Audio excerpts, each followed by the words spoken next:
Today, we're at the Diamond in Sandusky, Ohio. We're waiting on the southbound empty coal train from the Sandusky coal dock. Today's train is led by NS3334 and ex-Conrail SD40-2.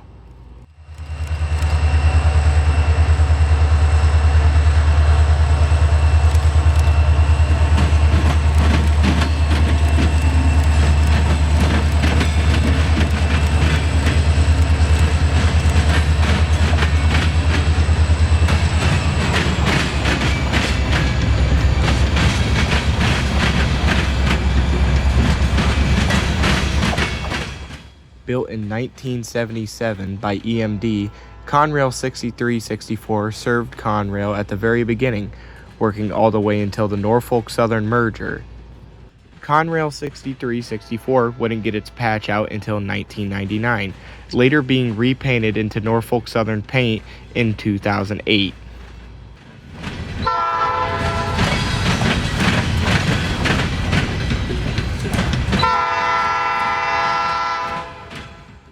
NS3334 moved up here around this year.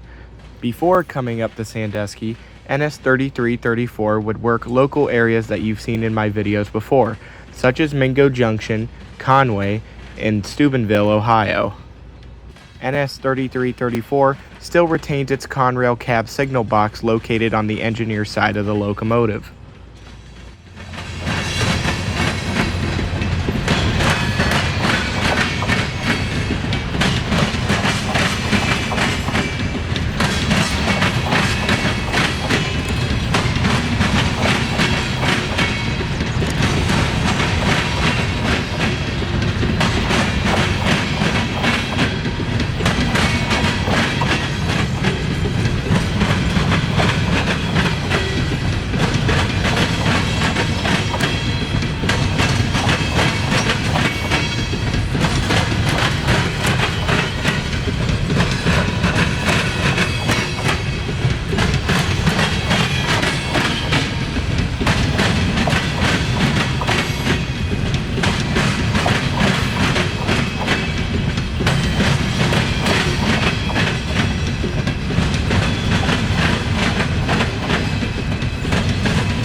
I got extremely lucky, as they were running more than one coal train back and forth between the docks and the yard. But before the coal job could come out of the yard once again, an intermodal train had to pass.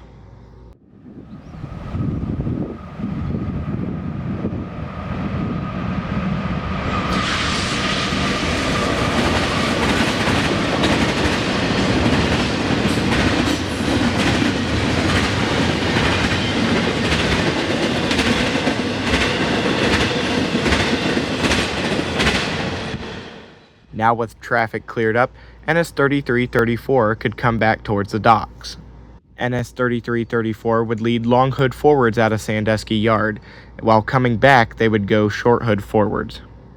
Today's crew consisted of the usual engineer conductor, but however, it had a twist. The engineer was all alone in the cab, while the conductor ran around in a car.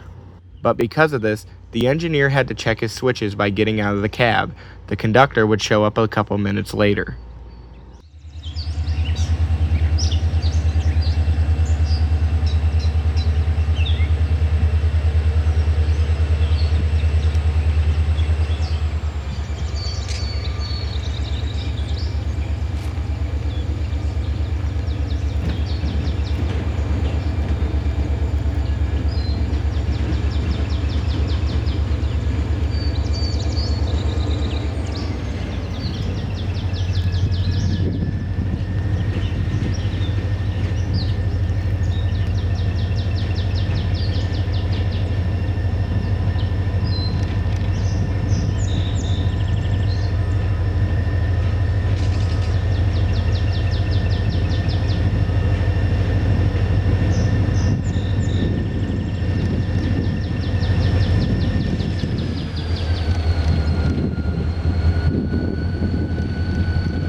In 1964, at the time of the Norfolk and Western Nickel Plate and Wabash merger, a rail line from Columbus to Sandusky, including the coal dock, was purchased from the Pennsylvania Railroad.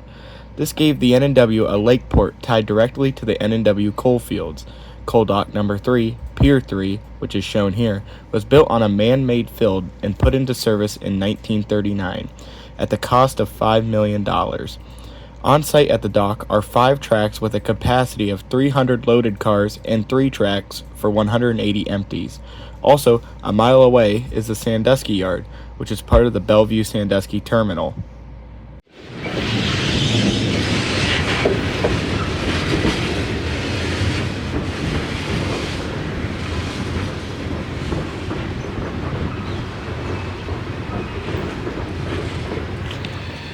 After running around the train, 3334 comes back to the front of the coal dock, and then heads back in.